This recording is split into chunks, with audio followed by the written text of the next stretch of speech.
Today I'm speaking with Khrista Nelson. Khrista, thank you so much for joining me today. Thanks for having me, Tim. I'm looking forward to sharing my story. Yeah, I'm so looking forward to hearing it. I've known about you for a while. I've known just a little bit about your story, so looking forward to hearing the bulk of it.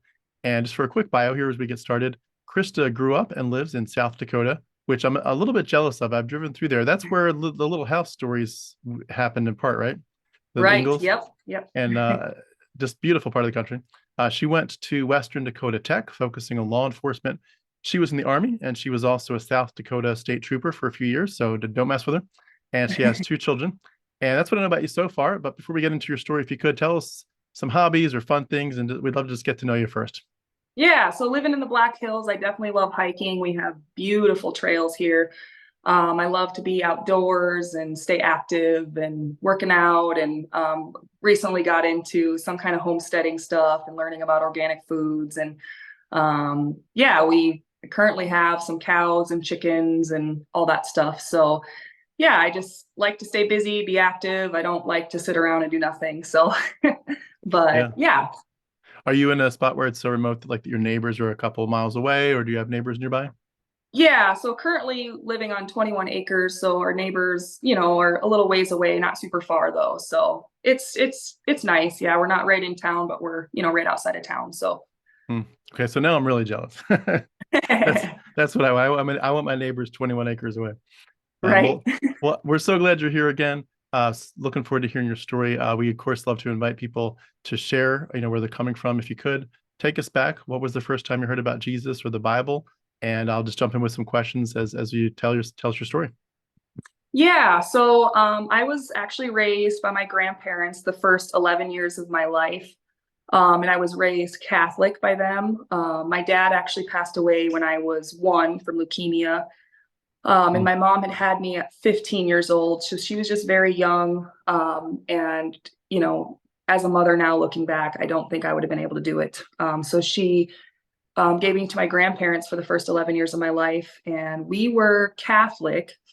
It was not like a very strict religious Catholic, more so we went to church on holidays and once in a while, every other Sunday, you know what I mean? I actually was never even introduced to the gospel, or we didn't have a Bible in the home. I didn't hear much about Jesus. It was just really something you did on Sunday, and you didn't really talk about it outside of what you did on Sunday.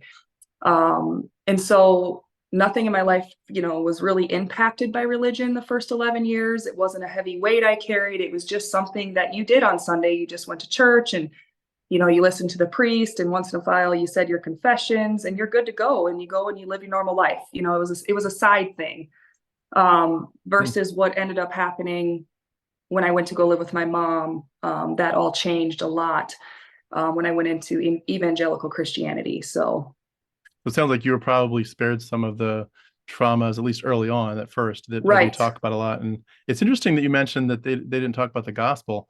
I remember my dad, who also became an evangelical later in his life, but he went to a Lutheran church all of his life. And Right. used to talk about that. And they're not Catholic, but there's, obviously some crossover. Yeah. But that whole high church, you can maybe lump in Episcopalians, but the groups of denominations that are more cultural Christianity than like this strict evangelical fundamentalist, like you need to believe or you're going to burn in hell. Right. And the whole gospel, I remember my dad saying the same thing. Like, I grew up in the Lutheran church and I never once heard the gospel. It was just be honest, do the right thing Yeah. in culture, take care of your neighbors, and Right. have a nice week. We'll see you next week. Like, that's 100%. it. Yep. So That was it. it's kind of funny looking Sorry. back at it. They're like this to see that that's what some churches did compared to evangelicals. It's like Right. it almost is like, why are you even meeting if you're not going to focus on Yeah. your eternal salvation? Right. Well, and it just kind of goes to show it's a lot of how we grow up. If I would have stayed with my grandparents, I would have had a totally different journey. Is that God's divine, or is that just where I'm brought up and what I was taught versus, you know what I mean? And because I look back, if I would have stayed with my grandparents, my whole life and journey would have been totally different. I would have been spared all of the religious trauma I now have and having to dig my way out of. And it's like, when I talk to Christians now, I always ask the question, well, what if you would have grew up in India? What if you would have grew up with different parents? What if you would have been in an atheist home? I mean, did God choose you, or like how does that work? You know what I mean? Because if logically, it's really just what you were taught and shown, and the people that were in your path, whether it's divine or not. You know what I mean? So Yeah. just a side note there. Now, just before you go into the next part of the story, I'm curious, did your grandparents feel to you like they were like really loving, parental figures at that point? And also, did they officially adopt you, or how did that work? Yeah, so I had a very good home the first 11 years. My grandma and grandpa were like mom and dad. Um, I was Papa's little girl, like I was the center of their world. And they never did, get custody of me because it was kind of like my mom was just 15, my dad passed away. They were grieving the loss of their son. And it was kind of just, if I look, if I can imagine, it was like chaos. Here you go. I can't take care of her right now. My grandparents took that on. They never did go to court. There was never any custody. It was just kind of this understanding, like, we'll take care of her. And my mom, would come get me on the weekends once in a while. I'd go stay the night there. So she was still in my life, but she was not my primary caretaker. Like my grandparents were my parents. You know what I mean? Hmm. So What do you think prompted her to shift gears when you were 11 and pull you back? yeah, so she ended up getting married to an older man. And he was an evangelical Christian, more into the Bible stuff and more, dedicated. And I think it was just she kind of finally got stability. She was married to an older man that had a good job. She was now in her mid 20s, more stable. And I think it was just kind of like, I'm ready to take this on. And now I want my daughter back, And unfortunately, instead of doing it the right way, basically, she just didn't take me home one weekend. I went to stay the night at her house, and she filled my head with, kind of bad stuff my grandpa did to her. And, you know, as an 11-year-old girl, I also just wanted my mom and I wanted her reassurance. And it was just a bad place to be in at 11 years old. And I have trauma from that too. But she just didn't take me home. She called my grandparents and said, she's mine now. I'm not bringing her back. And just imagining how traumatic that would be for my grandparents, who also lost their son to cancer and then raised me until I was 11. And I just was just ripped from them. I never seen them again until, well, I guess they did start showing up at some of my softball games just in the distance. I didn't get to talk to them. I wasn't allowed to go up to them or anything. Um, but I didn't actually get to be back in their life and talk to them until my mother kicked me out when I was 17. And then I called them and reunited with them. But yeah, so my first 11 years was very great. And I would say a healthy upbringing, but it shifted very quickly. And then I got into the evangelicalism, all that stuff, and was starting to struggle with same-sex attraction about sixth grade. And it never stopped, it was just something I really had to push down, and so you add in all that. I have a lot of healing to do. I have been healing since leaving religion, but I know I have a lot to heal from, actually allowing myself now to sit with that trauma and those wounds and visiting that versus masking it with religion and saying, I'm dying to self, I'm dying to that. And really all that was is just an avoidance. I just buried everything versus actually facing that. And believing that, instead of believing that, oh, God's just going to heal it, it's all going to go away. I have to now sit with that stuff and feel those emotions and cry through that and actually have healing that actually works versus putting on all these masks and just stuffing. You can't feel that because, you're in Christ now, you have a new mind. And all of that really just actually brought me more trauma now when I look at it, and really didn't help me actually grow as a person, made me very confused. So yeah. It's an awful lot of trauma, not just from the religious side, but just being ripped away from grandparents that you felt were safe. It's almost horrifying to think about. But unfortunately, I understand that painfully well at the moment. In terms of I just want to add a quick comment, and this is more tongue in cheek. Pardon my bringing a little bit of humor into this, but I think it's just so funny that the idea of your mom feeling like she was more stable, because when you look at what basically is happening is, you're basically saying to yourself, if putting myself in her shoes, you're saying, now that I believe in a psychopathic demigod from ancient Bronze Age who instructs genocide and stoning and child brides, And now that I believe in blood magic, and now that I believe that my own children could burn in hell if they don't believe just like me, Right. now I'm stable. Now that I'm Yeah. steeped in mythology, now I'm stable. It's such a weird thing. I know how it happens because even though that's not what people think of it as. They think of it as Right. this is Right. all real to them. So it feels stable, but it's like this house of cards. But it's Yeah. amazing how you can kind of put a little super glue here, super glue there, and you think this house of cards is like this lovely wooden or metal structure, and it's like, no, it's actually Right. quite a house of cards. You just don't know it yet, Yeah. and it's just crazy. But I get it. But it's funny, and it's also very sad. Yeah. Well, that brings me to a side note too. My mom was raised very strict Jehovah Witness. Her mom was Okay. all the way until the day she died, very strict, but her mom was also abusive physically, emotionally, mentally. And I believe it was because of the religion, looking back the stories that I've heard. So when my mom came over to evangelicalism, there was still a lot of that. I do remember even talking with her because we were taught to believe in hell, eternal torment, and that's what the Bible taught. She struggled with that. And I remember talking to her one time as a teen, and she's like, I just don't understand how, as a father, as a good father, the perfect love, how you can eternally torment and torture someone with no end for either not believing you or maybe whatever sin you were in. She's like, as a mother, thinking about my kids doing the worst of the worst, I could not sit and like torment them with never letting up forever. She's like, I just can't really believe that, and that kind of got me thinking as a teenager, but at the same time, it was just kept being reinforced to me when I go to church and when I would read the Bible. Like it really seemed like, which I'll get into later in my deconversion, why I don't believe the Bible teaches that. But my mom had a lot of religious trauma too, and a lot of stuff from her upbringing. Now I can actually sympathize with her now that I'm on this side.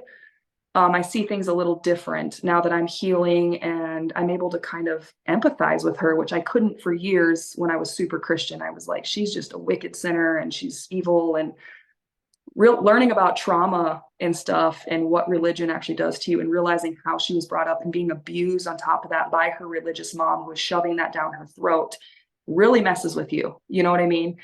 Mm. So, yeah.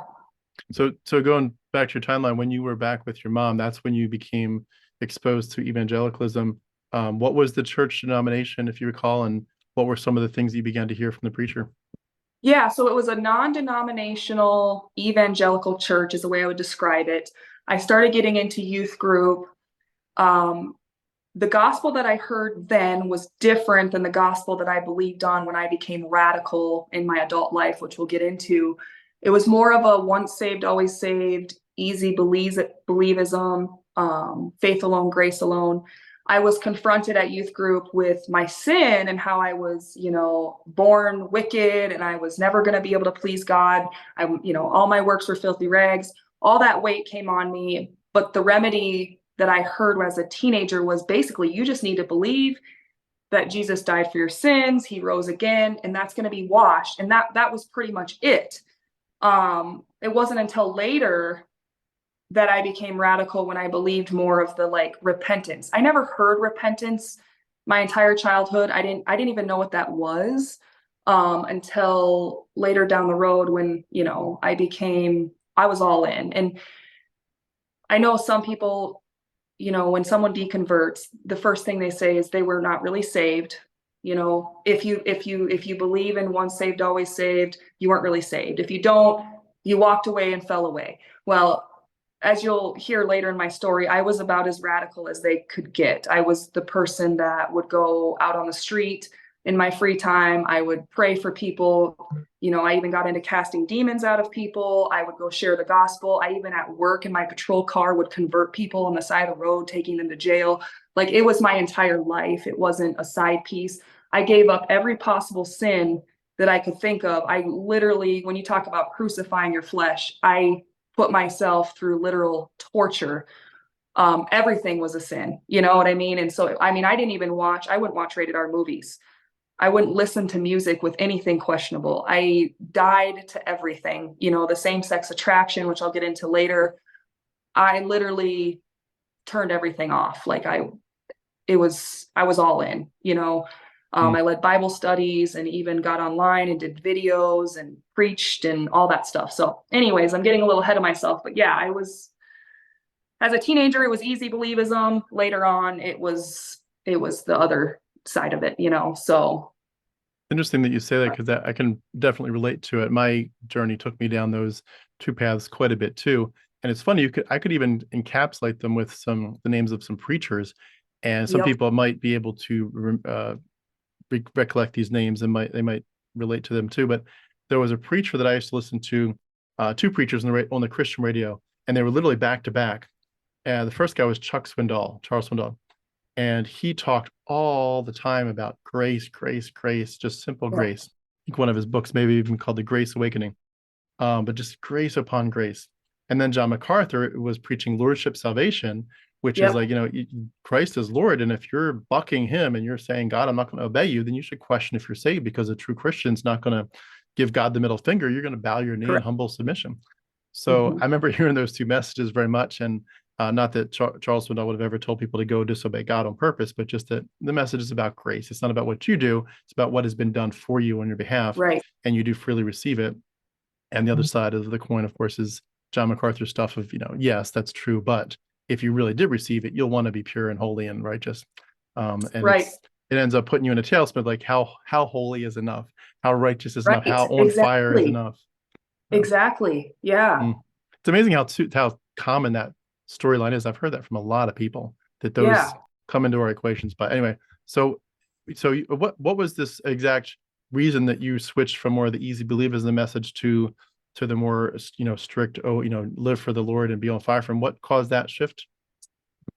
Yeah. So my teenage years, like I said, I was struggling with same-sex attraction. That was like a big dark secret I didn't tell anybody. And my mom kicked me out at 17. She actually had read my diary and told all of my friends in public at a restaurant. She ran into my group of friends, including my boyfriend at the time, and told everybody I moved out because I was a lesbian. There was some emotional abuse going on one night. Basically, one night I don't know if she had like a psychotic breakdown or what was going on that night, but basically I had at the time, an 11-year-old brother. I was 17 and I had a 2.5-year-old brother, and she just lost it, took the phone, started telling me that I'm a little slut. My brother is a fat bastard or something like his dad. And she can see why parents or moms drown their kids in the bathtub, like all this crazy stuff. And so I called my best friend at the time crying, and I was scared, and she took the phone out of my hand, locked the doors, told me we weren't going anywhere.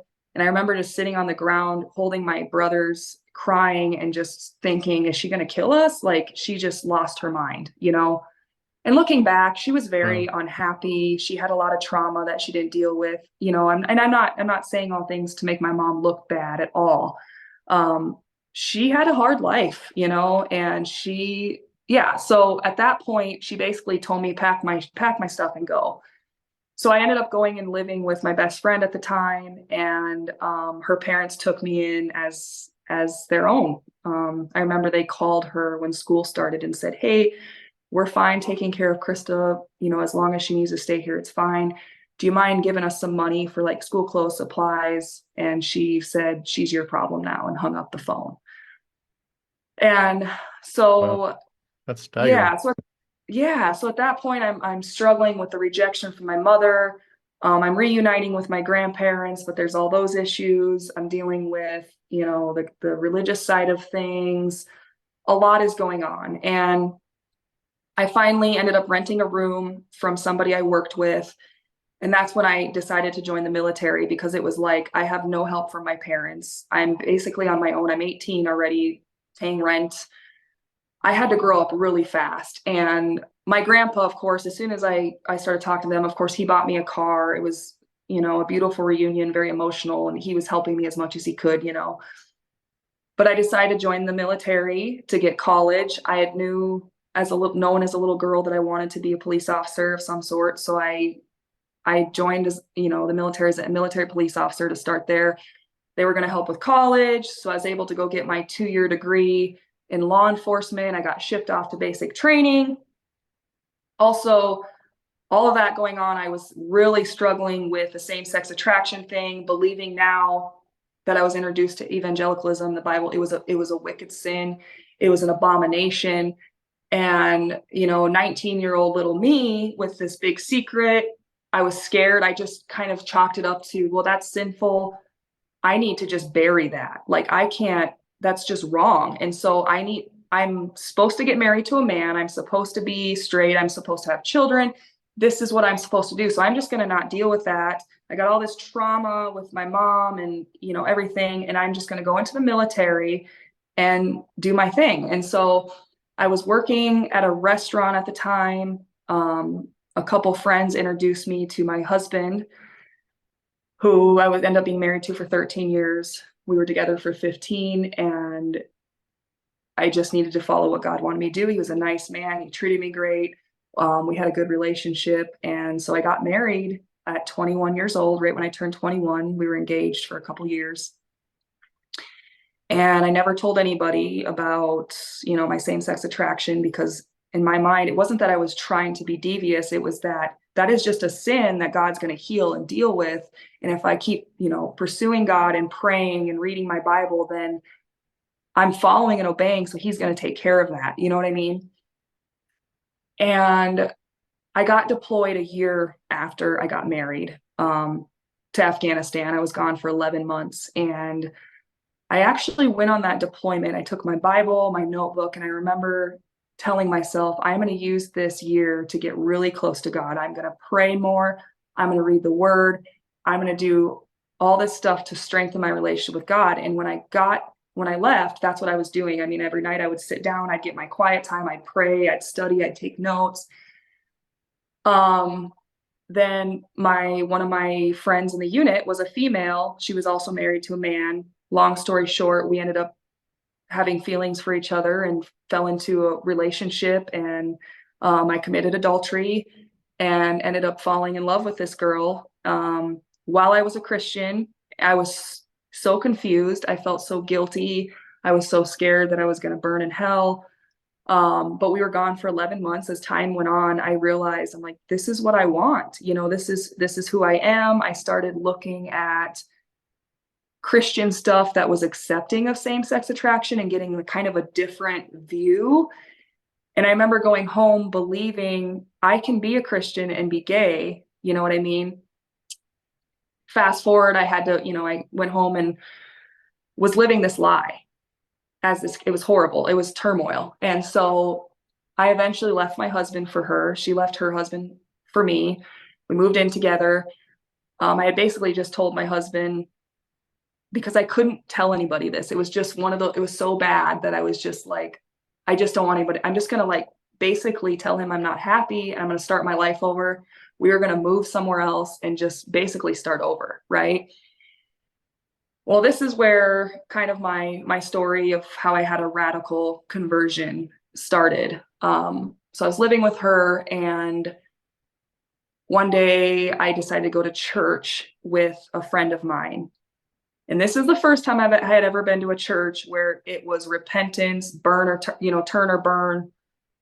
Totally different message than what I had heard in the Catholic Church or the, non-denominational once saved, always saved church. So I was living with her at the time in the middle of getting a divorce, going to get a divorce. And I went to church that morning, and, it was like the Bethel music, the very emotionally manipulative music, the signs and wonders. I had never even heard of that stuff before. I didn't know what speaking in tongues were. I'd never seen like a healing. This was a total different Christianity that it was like, blew my mind, right? Like, what is going on? I really thought God was present because they were doing all this crazy stuff, speaking in tongues, rolling on the floor, all this, Bethel music was going off. And then I hear this, basically turn or burn message. And I remember literally shaking in my seat. I was so scared because I'm like, oh my God, like I am living, I committed adultery. I am living as a homosexual. I'm lying. Like I am literally going to burn in hell, and I'm going to take this woman that I love with me. And I remember turning to my friend, I couldn't even speak, and just told her, like, I spilled my guts. And, she looked at me like, you need to go talk to the pastor. So I go talk to this man that I don't know, and he's very like very fire and brimstone type guy, but also very into the signs and wonders. He said he was a prophet, you know, he said he had all the gifts and all this stuff. And this man was just like, wow, like this guy hears directly from God. God is speaking directly to me from this man. And so he's like, what's going on? I'm like, well, in my head, I feel like I should just go home. You know, I need to just go home, like to my husband. And he was like, that's God. That's God talking to you. At the time, I really believed this was like God, like intervening for me. And now looking back, as I'm healing and looking, it was literally just me at a very vulnerable state in my life. It was emotional manipulation, fear, the use of music, which is very powerful. I don't know how much you know about that, but music Yep. can literally, that's why you can listen to a sappy love song, or you can literally get into that vibe, right? And it can make you cry and you can feel those emotions and like live in that moment, right? Same thing with Christian music. And so that day I left there, I got in my car and I drove home to my husband, didn't call him. I walked in the door and I'm just crying, makeup all over my face, snot running down my nose. And he's like, what are you doing here? And I laugh now, but it's not funny at the time, but I just was like, God sent me, you know, God sent me here. And at this moment, he didn't even know what I was really doing. He thought I just came home from Afghanistan, decided I didn't want to be married, realized while I was there that I wasn't actually happy and I made a mistake. And so I sit there and I spill everything to him. I tell him about my past in high school and my struggle and what I was doing then, and that I actually cheated on him. And then it started with, I need to tell somebody. So of course I call some family members, and I'm just going to kind of leave out some details just to kind of protect their identity and stuff. But I call some family members. They're, you know, Christian at the time. They pray with me, you know, reinforce the idea that I'm hearing from God Of course. and tell me, you know, what do you need me to do? I'll help you. And so basically what we did is we went to my girlfriend's house at the time and packed my stuff. And I told her, God told me I need to leave you, basically. Very traumatic. Like at this point in my life, I was extremely happy. I would never been happier with somebody. I felt like my real self. Um, what I truly wanted, like our relationship was good at the time, and we had all these plans, and I basically had to rip her heart out and my heart out for, you know, to follow God. And the Mm. next 2.5 years, I remember feeling like I wanted to die. I had such bad anxiety and panic attacks. Um, and I just believed this was basically my chastening from God, and that I was dying to self, and this was my flesh being crucified. I gave up everything. I didn't cuss anymore. I didn't watch or listen to anything that had anything questionable on it. Yeah, I So you was were staying with all your in. husband at that point? Yep. So I went back to my husband. He forgave me. We dove into this church hard. We got baptized together. And it was, I don't know if you know what the NAR is, New Apostolic Reformation. Yeah. Hmm. I was into that. Signs and wonders, speaking in tongues, prophets. I believe, you know, I had a prophecy spoken over me. I mean, it was like all the Bethel stuff, right? So that's how we started our Christian journey. Mm. We, it was very extreme. Was he a Christian So, before then, or was that his introduction to it? so he was kind of like me. He grew up in a home where, you know, like they believed in God. They would say they were Christian, but they were not like radical, sold out, go to church all the time. It was more of like, we honor God and respect that there's a God, and we believe in Jesus and we're saved. And that's about as far as it went. So this was new to him, you know, and he believed he was seeing signs, you know, when he was worshiping. Like I'm looking back and I just like the psychosis, you know, like it's crazy, like how real it is when you believe it. You know what I mean? The demons that we would deal with and the angels that were, I mean, this church claimed that, you know, we would do fire tunnels. It wouldn't be an abnormal Sunday for someone to be rolling around on the floor, screaming, crying, speaking in, you know, blabbing. Wow. Um, and it was a small church too. It was like a really small church. So you had that side of it, but then also he was very like against sin, like repentance, and like live strict and holy too. So Mm. Sounds yeah, like a recipe for disaster across the board. So yes. did you feel on some level that you mentioned the word chastening, but did you feel Yeah. like you were getting to a point where you were moving past, at least temporarily in that time frame, the homosexual desires? And did you feel like you were finding that your marriage was being restored, at least on the surface? Or did it On just the feel like, surface. Yeah, so I really believe that. I remember, I mean, we would send in thousands of dollars to these because they were also the sow a seed for your need. So if you so we me and my husband would send money in believing for our marriage to be healed, believing for me to not struggle with same-sex attraction. We didn't have that much money. We were sending it off everywhere because that's how God, gives something uncommon that you don't have. And then it's literally was emotional manipulation, and I started to believe it was working. Looking back, yes, I suppressed it enough to where I wasn't, after a couple years, I wasn't necessarily struggling with attraction. There just wasn't anything. I was just sexually dead. My desire for men or my husband never came back. We struggled with that our entire marriage. I, then reading the parts of the Bible where my body's not my own, I remember, not to get too personal, but, we're all adults here, but I remember crying during that because not because anything was wrong with him. He was an amazing man. He treated me like gold the entire marriage. I have nothing, but it felt so foreign and wrong to me that I would remember the Bible verses while I was laying there doing that. Your body's not your own. Submit to your husband. It's his body. You know what I mean? All this program I had to do gave me trauma, and so, but for a while I believed if I submit to God and submit to my husband, God will honor that and he will take these desires away. He will, heal our marriage, which in a way, our marriage, we eventually got to the point where, I mean, there was forgiveness and we had a great relationship, our friendship. We became parents together. We were amazing parents together. Best friends. There was no intimacy or attraction. That never came back. But it was just, I kept telling myself, I've repented. I'm doing what I'm supposed to do. I'm not looking at women, so I'm good. Like I think it's gone. I even got online and did a huge testimony video how God healed me of homosexuality and healed my marriage. And yeah, it was good. We never really fought about anything. It, hmm, it just kind of coasted through. You know what I mean? But looking back, I never had an attraction. Nothing shifted. I just turned it off. I just was sexually dead for about 10 years. hmm. It's hard to hear So that story. It yeah, just, it sucks. It's I- not fun. I feel like I've missed out on a lot of my life yeah, and it's hard. it So feels, I mean, it sounds like, when you started with the earlier years and all the angst and trauma there, and then this stuff, it's like piles and piles of it.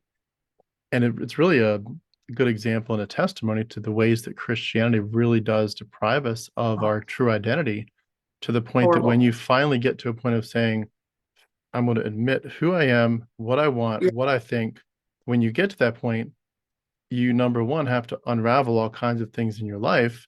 But number two, you realize like that there was no reason you couldn't have pursued who you really were this whole no. time if you had been given the autonomy. I mean, autonomy is a big part of this. And I think you're kind of touching on that with the idea of like it's not your body. But to look back at that too, and even though he was, a good husband to you, which is great that there wasn't, abuse added to Yeah, all that, but just knowing that you were living your life bodily and thought wise and even sexually in a way that was completely separate from who you really were on the inside. right. Long term, for years, it sounds like that's Hmm. just that's such a heartbreaking thing to experience, because it's Yeah, to hear about, because I can't, I mean, some of it I can't even imagine the trauma that it must take, especially on a sexual level, to give yourself sexually to something it's just not who you are. But to yeah, do it for a higher call, to believe you're doing it for a higher calling and for God and for obedience and for righteousness. I mean, I get that part of it. I did a lot of yeah, things for those goals too. But wow, like just yeah, wow, that's a hard place to start from. I mean, that's yeah, not even starting from, it's just started from and then added more and more and more.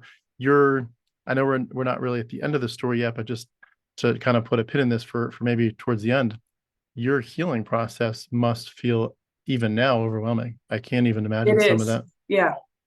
And I'm doing a lot of it alone because unfortunately, when I became so radical, like I lost a lot of really good friends because they weren't holy or they were not, you know what I mean? And so, and I surrounded myself with people that believed like I did. And so now I'm kind of, which I'm reconnecting with friends. It's amazing. But there's not really anybody besides people I've kind of met online that understand that I can kind of heal with, because it's like they're either Christians still, or locally, or they're people that aren't going through what I'm going through. A lot of them, a lot of the Christians in my life are just, I think they think I'm having a mental breakdown, or they think the devil's got me.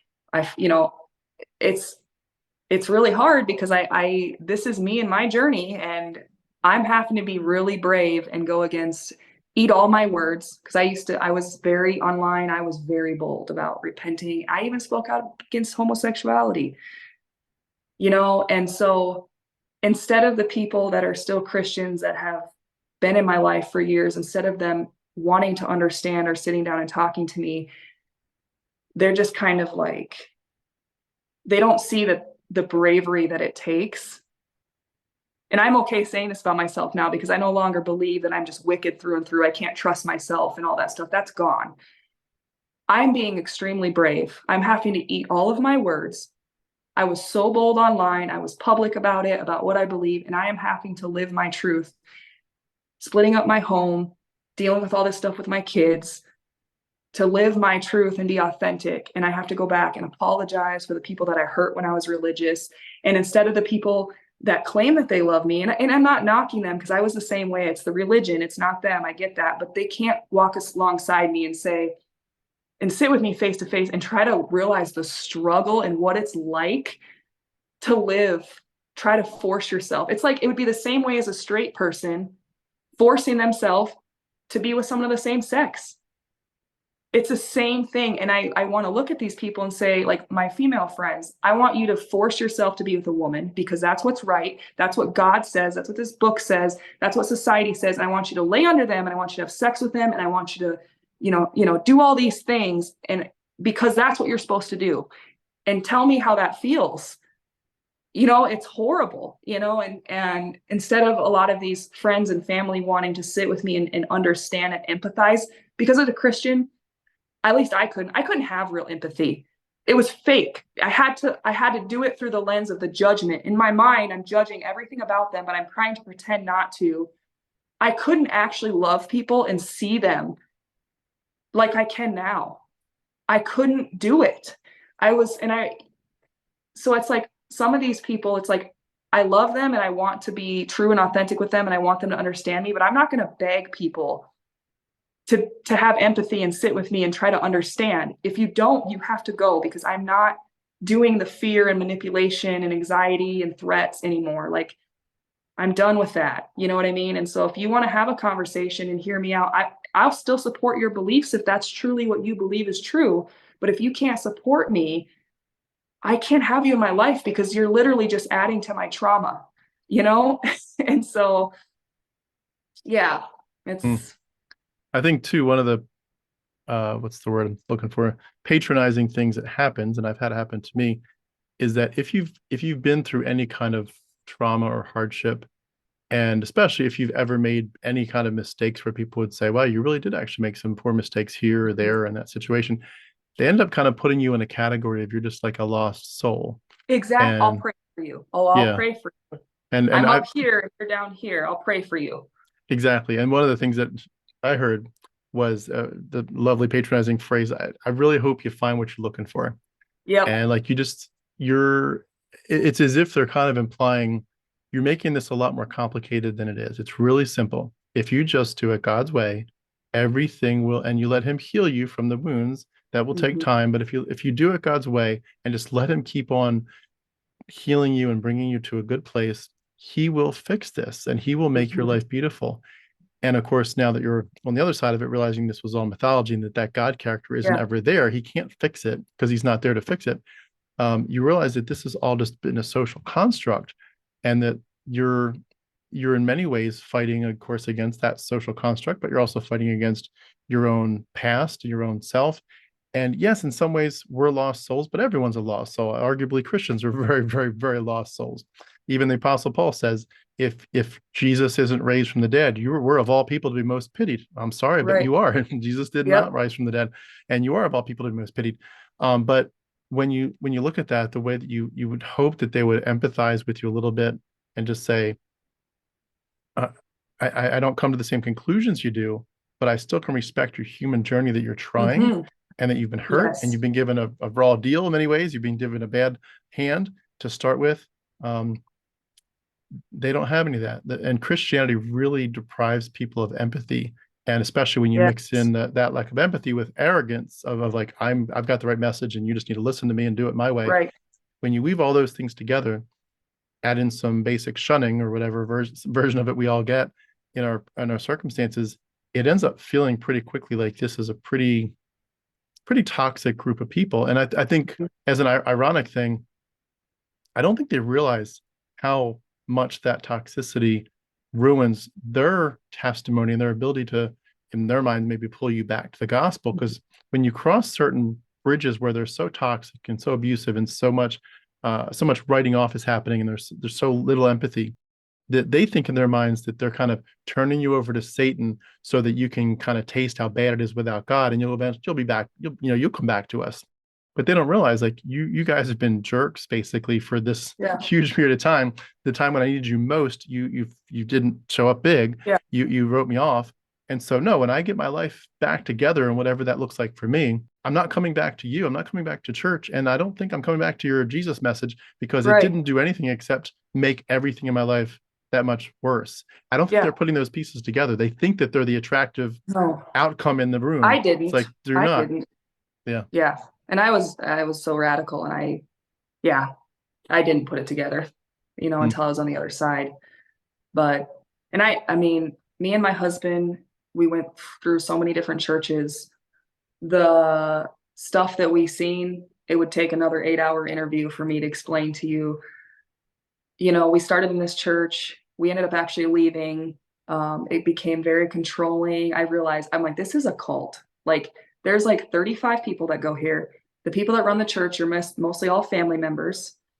Um, and then I actually had a friend who was on the worship team. She was related to the pastor. It was her father-in-law came to me and told me she was struggling with same-sex attraction. She was married to the pastor's son.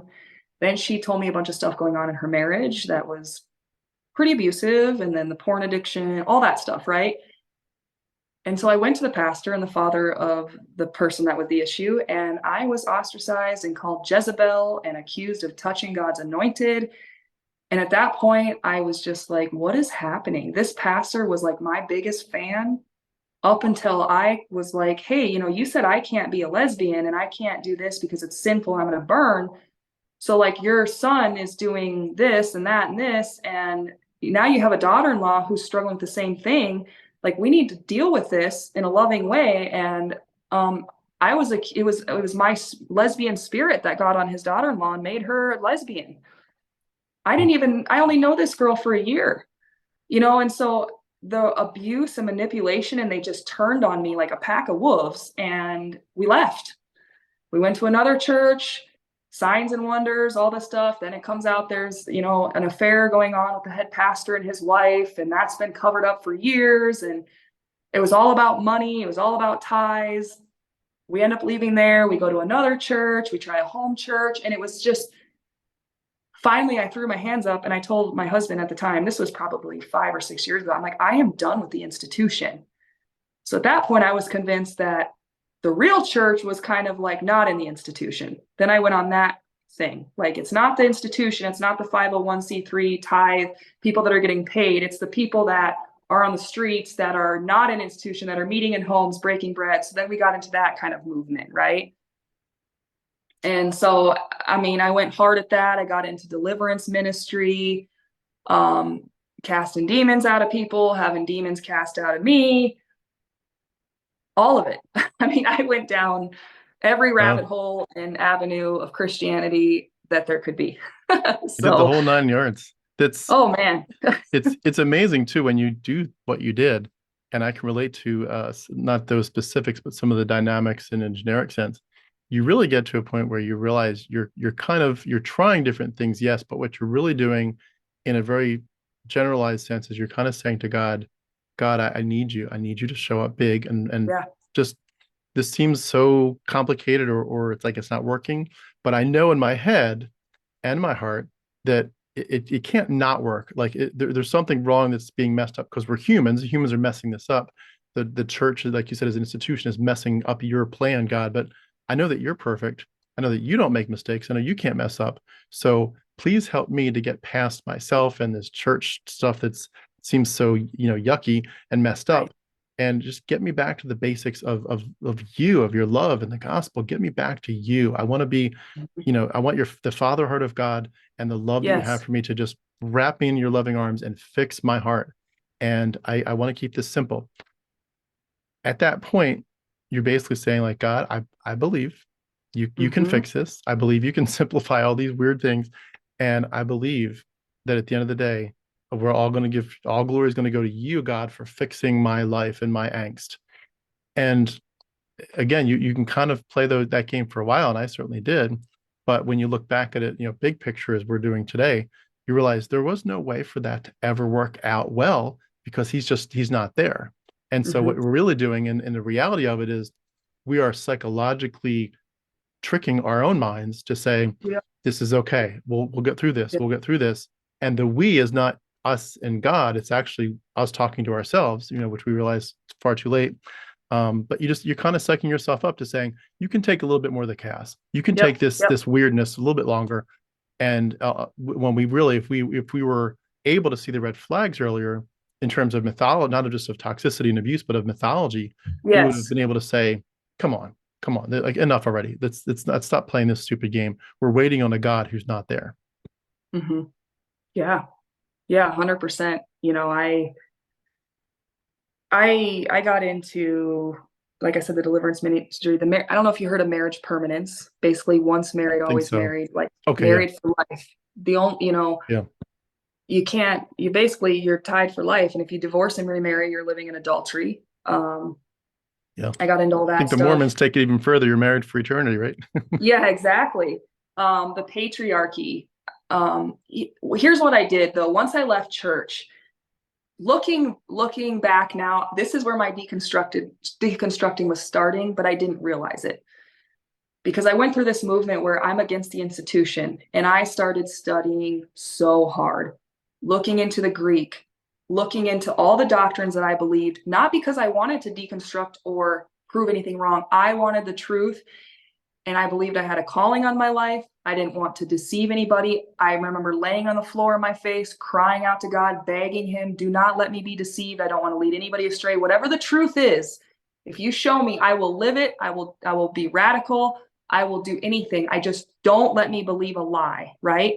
And so I went into this Yes. for probably 3 or 4 years of like fasting, praying, studying, going to the Greek, the Hebrew, finally actually reading stuff outside. I wasn't going into a church, so I was feeding myself, right? I wasn't just a Sunday morning Christian anymore. I was all in. And so I started, I think the first thing to go for me was the tithing doctrine. When I studied that out and my eyes were open to like the shamanism that is going on, like these people are literally up there using Malachi, telling you basically, if you don't give these preachers your 10%, you're cursed. God is going to curse your marriage, your life. When I studied that out from the Old Testament to the New, and I was like, oh my gosh, like this is literally a lie. This has nothing to do with the churches. This was for Israel. This was like their taxes. This was for the temple. We don't have a temple. These pastors are literally using these like a pack of wolves to fricking rob people of money and using fear. So that was the first thing that came off. And I was mad. I remember being so angry that wrote all these studies out. I even posted them on Facebook, disproving that the Bible does not teach that you need to go to a church and give your money or you're cursed. And I put the Malachi thing back in its proper context. that was the first thing that fell apart for me. And that was huge because I was of the belief that you sow a seed for your need, you send money to the church, God's going to bless you. A pastor we had even preached something called tithers' rights. I don't know if you've heard of that, but basically, if you're a faithful tither, when you call on God for something, you're pulling on your rights, and basically, He has to answer you. No, that's new to me, but that's fascinating. It's like It's almost like crazy. you've kind of preemptively paid off Santa, and now Santa has to deliver. Oh yeah. And then it got to the point where, okay, I'm not going to a church at first before debunking the tithing thing. I'm not going to a church. I'm in sin. I need to send my money somewhere. So let's find a ministry to send my 10%. So I'm still, in God's grace. And I know people that still do that to this day. They don't go to church, but they send 10% every month somewhere because they're so scared that God's going to curse them if they don't. This is the type of trauma and manipulation that we have to heal from because it really jacks with you. You know what I mean? And so I started seeing the rapture doctrine was another thing that I was taught, that Jesus is going to come and he's going to whisk all the Christians out of the air and we're going to go to heaven, and all these bad people who deny him and stuff, they're going to go through hell on earth for 7 years until they either give it up or they're going to burn. Then they're going to be thrown into the lake of fire. And I'm just going to get to whisk away because I believed in this Jesus, Then that started, because I was now reading the Bible for myself, not just getting it on Sunday. I was going to the original language. I was cross-referencing, and I'm like, the Bible doesn't teach a rapture. What is going on? So it was like, that started falling apart. And then every time I would do that, it was like more motivation to dig deeper, not because I was trying to disprove Christianity, because I wanted people out of the institution. I wanted them on fire for God. I wanted them to follow the real gospel. I wanted them to live holy, and I wanted to be more radical, and I wanted to be in the truth. And I started to believe the institution was like part of the beast system, the Antichrist system, versus the true church, like in the first century, was kind of underground and being persecuted, while the institution or Rome was kind of the persecutor. Does that make sense? It does. So I got more radical after I left church, because people try to say you were church hurt, you were people hurt. And I'm like, no, I actually got more radical and got really tired of lukewarm people. And I didn't get church hurt and fall away. I got more into the faith. I believed I was more in than I ever was, So I had a influence, maybe put it that way, an influence that I would say led me very much in that direction. One of them was the guy I mentioned, John MacArthur. But in his church, there was a man who, I don't know if he was a worship leader or just a teacher, but he was a musician as well. His name was Steve Camp. Have you ever heard of that name? Yep, I've heard of it. And his songs were basically along the lines of exactly what you just said.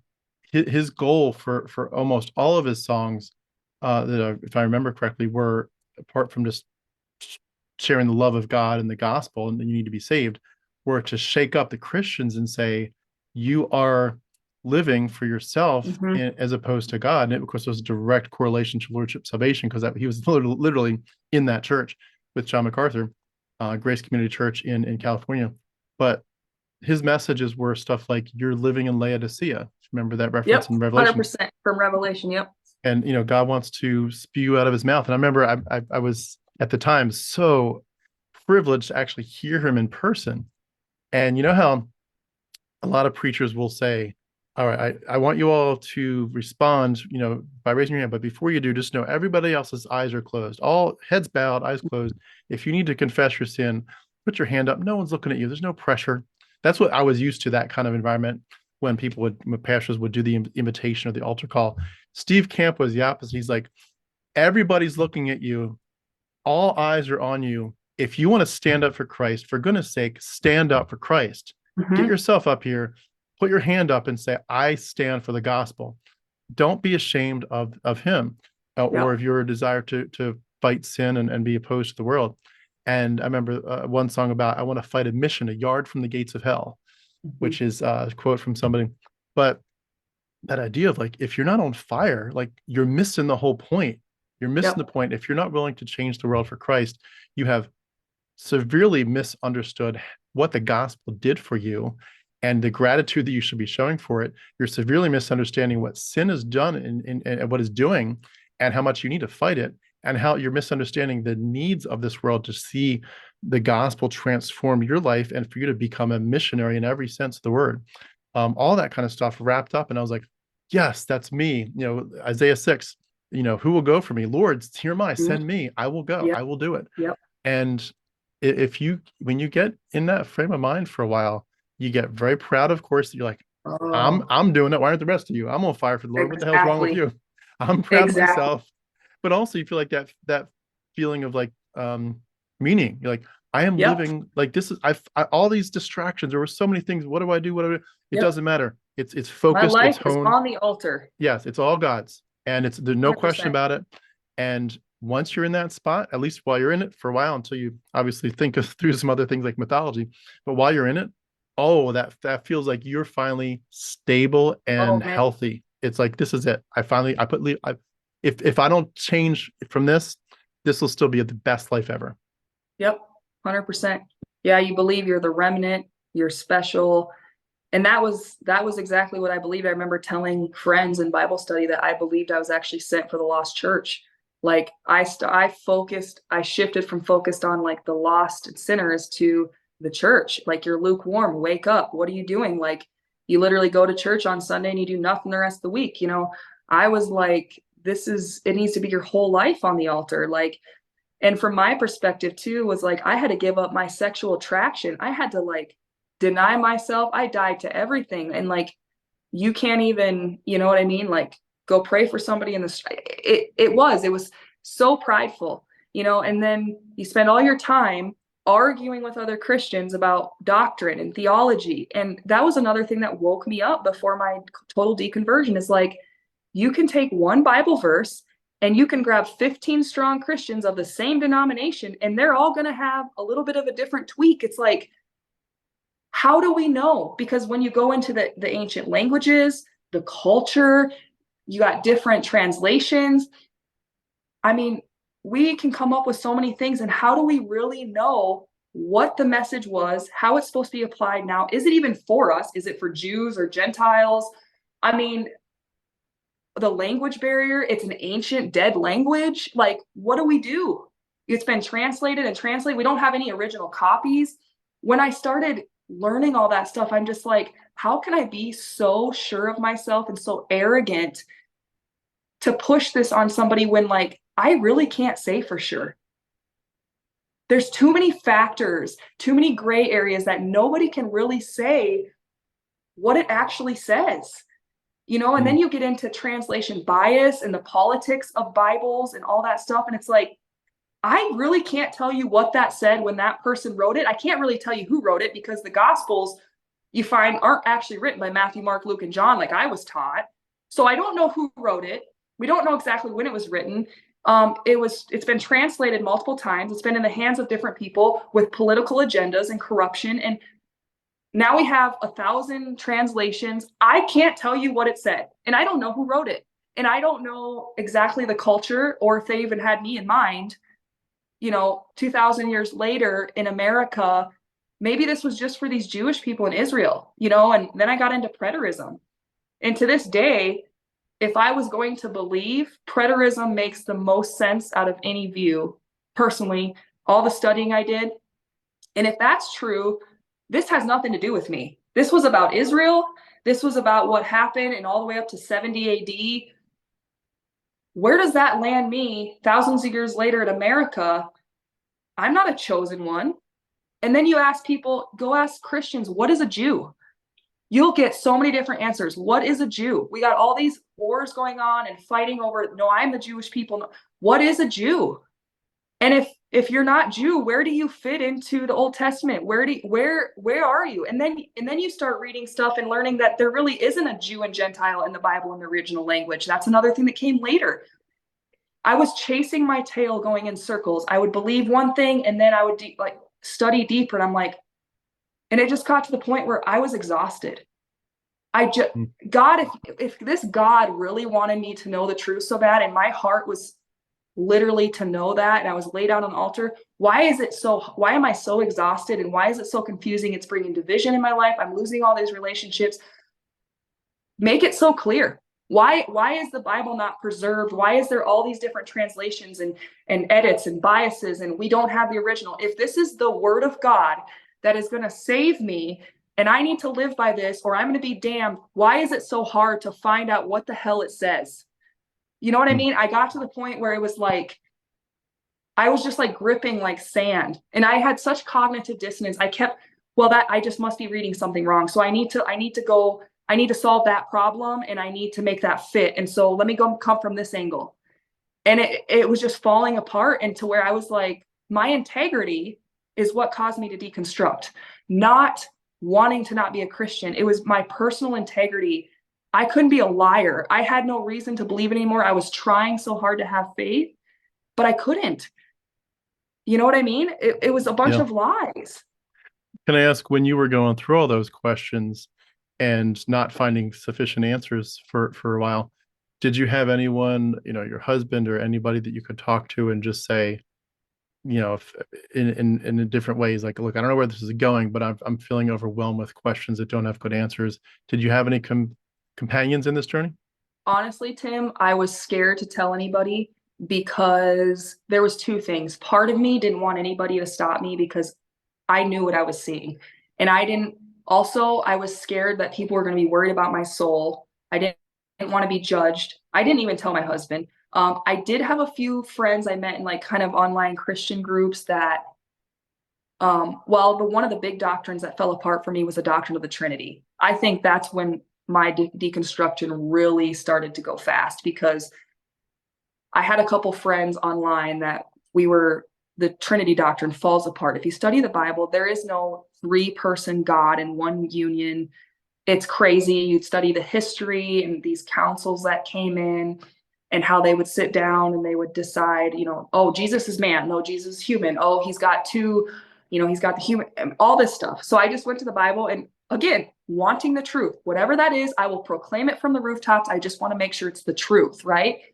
So I had those friends that I was kind of deconstructing the Trinity doctrine with, but I was even scared to tell them that I was starting to have this war inside of me. I was losing it. Like I couldn't hold on to it anymore. And it kind of scared me. And I had this, I didn't want to, if I was wrong, I was scared that if I was wrong, I didn't want to influence them and be held accountable for deconstructing their faith. So I just Yeah. I remember laying in bed at night and just like this war going on, and like praying to God and just feeling this anxiety, like this is falling apart and I can't hold on to it. Like, please help me.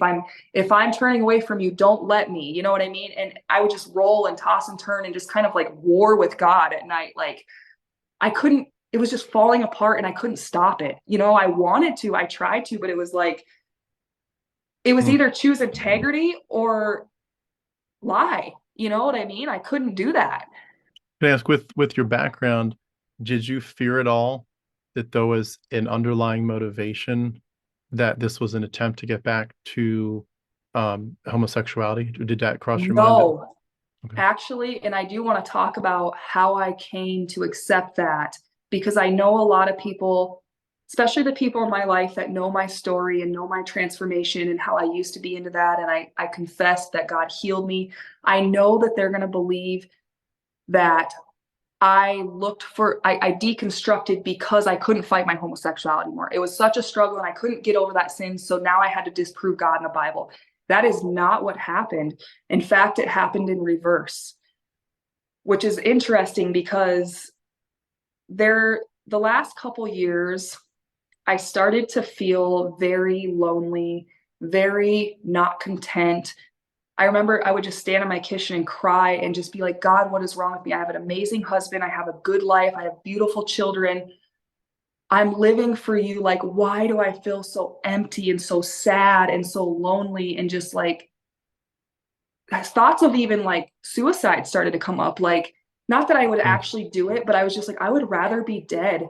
I have all of these things and I'm so lonely, and I remember just crying and what's wrong with me? Like, why am I not fulfilled in my marriage? Like, I have everything that women would want, like, and so then, not to get too personal, but just the intimacy, the sex life, like it was always a struggle. Like, I'm like, he does everything right. There's nothing wrong. Like, then I started asking my friends, like, how many times are you guys doing that? Like, is this just normal married life? You're married for a while. And, I got kind of different answers. But something that actually hit me one day is I was already deconstructing, looking back, all of these doctrines were falling apart. I was already starting to kind of lose grip.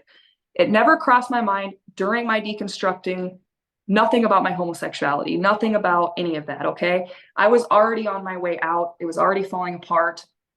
What happened one day is I was watching a video from a bunch of Christian men, and it was I was trying to figure out the sex life thing. Like, what do we do to fix this? Like, I'm doing all the prescribed things. What's going on? And so there was these men that were talking about, like, reasons people struggle with that, whatever, why women need, different needs and emotional needs and stuff like that. But they said something that day. And what he said was, because there's this thing in a lot of churches where basically the wife, you need to give it up so many times. Like, if your husband goes so many days and you don't give it up because whether you're tired or you don't want to, like, you're basically in sin. Like, you're basically causing your husband to go have a porn addiction. If he commits adultery, it's your fault because the man needs sex all the time.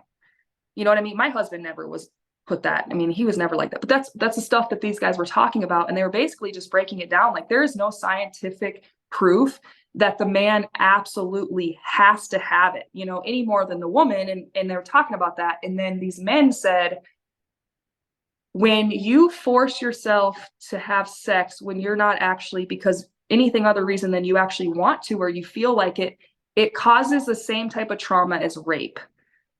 And in that moment, I just lost it because I admitted to myself, I've been doing that for years, not because my husband was pushy ever. He was never like that, but because of this belief that, like, if I'm not doing it, I'm in sin, I'm depriving my husband, and like the wife needs to submit her body. It was between me and God, nothing my husband ever did or said. And I realized why I get such bad anxiety to where I'm literally shaking and like want to stop. Like, my body is telling me, no, like, this isn't, you know what I mean? And so I broke down. I had an epiphany that day. At this point, I was already like, I deconstructed so many doctrines, the Trinity, the rapture, the idea of heaven and hell was already gone for me because I disproved it using scripture and all this stuff. And then I was learning about the 70 AD thing in Israel and learning that the Bible is not accurate. So I already had all this going on prior to this epiphany, right? And at that moment, it was just like, what am I doing to myself? Like, what have I done to my life? Like, I am literally miserable. I don't want to live anymore. I'm so empty. I have no emotional connection. I'm numb. I'm callous. I'm bitter. I judge people. I can't even have an authentic relationship because of this Christian thing I have going on. I am so miserable. And I'm giving myself trauma. And I was like, it hit me. I'm like, am I gay? You know what I mean? Like, what the heck? And so then I start panicking because I'm like, I told myself I'll never go back to that. I'm clean of that. But then it was like, as a few days went on, I sat with myself and I just was honest with myself and I dug deep. And it was like, when I finally was just like a light bulb went off, I'm gay and I've been gay forever. Like, I didn't turn gay. And then I started remembering my, as a sixth grader, when my sexuality was first aroused, like, most of it, we start having crushes, we start having attraction. We don't understand what's happening. We're kids, right? But I went back and I'm like, no, like, I was gay then. I didn't understand it. I was, heteronormativity and compulsory heterosexuality, all that stuff. Like, you stuff it, and well, society says I'm a woman, I'm supposed to get married to a man. So I just stuffed it. And the moment that I was far enough in my deconstruction where I did not believe in hell anymore, I did not. I didn't believe the Bible taught it. It was just like, when I said it out loud to myself, like, I'm gay, like, it was literally like freedom. Like, I felt like I could breathe. Like, it's okay. Like, I'm not going to be burned forever. And then I remember I wrestled with it for a few weeks and I went and told my husband. I just was like, this is why it's not you. There's nothing wrong with you. It's nothing you've done wrong. Like, I cannot change this. And like, I don't want to live this way and you deserve more, And so when all that fell off, it was just, I felt more peace than I actually felt as a Christian. It wasn't like this fake mask peace, like, oh, have peace, have joy in the suffering. It was literally like the anxiety left. I could start, like, I could breathe. Like, I started having hope, like that I was going to be okay. I wasn't stuck in this misery forever, like dying to myself and denying myself. And I'm like, that's all I did, is it was just like, crucify your flesh, kill who you are. You know what I mean? Because it's Yeah. sinful. Mm. And it went away, and it's just like, so I went to my husband and I told him the truth, which is one of the hardest things I've ever had to do after 15 years of being together. We have two beautiful children. We have a good life. There's no reason for me to leave, and that's what people don't understand, is it's like, would I really be doing this for like an itch, or like having to come clean and come to everybody else that I've preached at and come public and come to my husband and split up my home that we have no other issues, to live this truth? Is It says it for me, like, it's the truth, it's who I am, I can't change it, and I'm done running. It's exhausting, you know what I mean? And I just want to be who I am, and I want to be loved for who I am.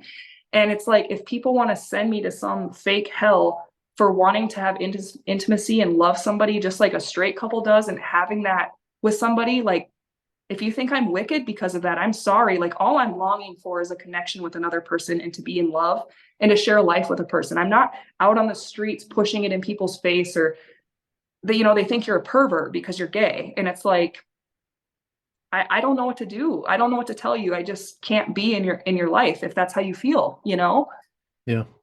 How, just for So, the to understand the timeline, how long ago was it that that juncture occurred? oh, 6 months ago ish. Okay, so you're still kind of wrapping that part of life Oh up. yeah. We're going through a divorce right now, slowly, and it's very cordial. He's still in the faith, but not like, I don't know. He's not radical. He's struggling with the homosexuality thing because of his beliefs and stuff, but we're still currently living together because of financial stuff, and we're trying to do it to where our kids aren't going to be like really impacted, and we're not going to, put me in a house that I can't afford right now. Everything's expensive. So we're kind of slowly working together to set up financial stuff, and so that our kids are taken care of. So it's cordial. He's a great man. It's hard for him. I'm having to grieve the loss of my marriage and the life that I planned while deconstructing. It's a lot, you know what I mean? Mm. But I feel better. Like, I genuinely know that I'm making the right decision. There's an inner peace that I've never had, and I'm okay just being who I am. You know what I mean? Yeah. So, It feels in so many ways like your story is a good example of just, number one, the ways that religion sidetracks us from our own identity mhm. and leads us down these defaults of like, you have to pick this or that, and you can't pick that over there. And the choices that it leaves us are just not who we really are. But it also just, it's such a, it's such a time waster. I mean, like, I know sort of said this a little bit before, but going back to it, it feels like your story could have been so different if there Mhm. had been just a basic message of Khrista, explore for yourself who you are and Yep. what makes you happy, and Yep. and don't feel anybody is able to box you into this way or that way. But you were boxed in extensively Yep. eventually by the theology. And to think of what your life could have been like if you had just had that freedom. And I love how, like with my kids, I talk a lot about thought autonomy as well as body autonomy, Yeah. but just to Mm. say, like, you don't have to believe like any particular person, No. and you don't have to feel like we're going to look down on you if you don't agree. And I've said that even about mine. I'm like, if you don't end up an atheist or an agnostic, that's fine. Like, it's your Mhm. journey. You Yeah. don't have to have any pressure to be like me. Um, and it's sad. It's sad that that's not a commonplace reality for most of us. For most of us, there's maybe a surface freedom of like, you can pick whatever's best for you, but there's still like, it's within these like, it's not like you have 1,000 options, you can pick which one is for you. It's like, we're going to give you 4 options and you pick one of these Right. four, and that's it. um but it also breaks my heart that some of these decisions would have made your life easier in terms of Mm. the trauma that's going to come onto your Yep. kids. And I did want to ask, to as we start to move towards a wrap up, what has it been like, seeing your kids go through some of these journeys from a distance. Obviously, they don't understand all the Mhm. topics that are on the table. But what's it been like trying to explain to them, mommy? Maybe start with this one. Mommy doesn't believe in Jesus anymore. Like, how do you approach that topic? So my kids are 5 and 2, which can be a good thing because especially my 2-year-old, she doesn't know anything that's going on. My 5-year-old, we haven't had the talk. He, of course, the first few years of his life, we were Bible, Bible, Bible, praying every night, all this stuff. And for me, like what I feel is best right now and what I can mentally handle is to kind of just, especially out of respect for their dad, he still does kind of believe in that. I've just kind of let it slowly drift. I've kind of stopped talking about it. My son once in a while will bring it up. And I'm kind of like you. I love what you said, just that thought autonomy. Like I feel the same way with my kids. One of the things I told my husband is that I don't want them put in an institution of any sort. I don't want them told what to believe. I want them to freely, if they end up believing Christianity, but I don't want it forced down their throat. So for me, it's kind of like with my son only being 5, and also the divorce thing, and eventually my sexuality, which I don't think he's the age where I need to talk about that right now. It's just a lot. So I'm kind of like right now, just kind of letting that kind of drift off into the back.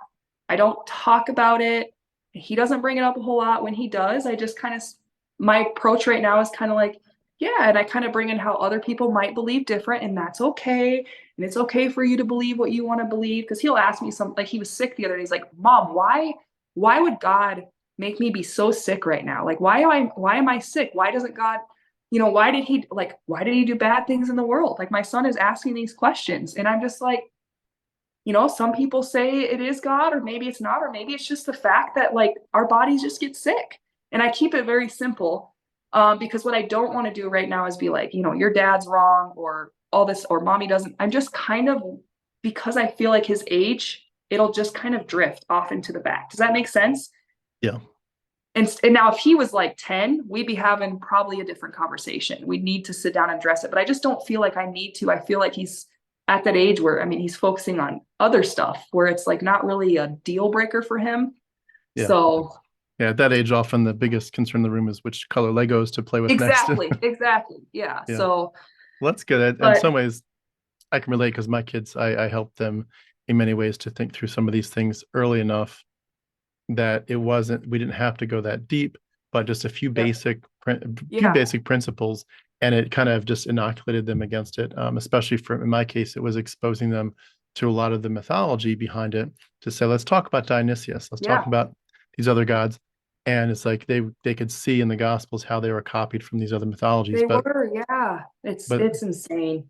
yeah. And I Well, didn't even get into all that until I would consider myself deconverted before I even got into like the meat of all that, really.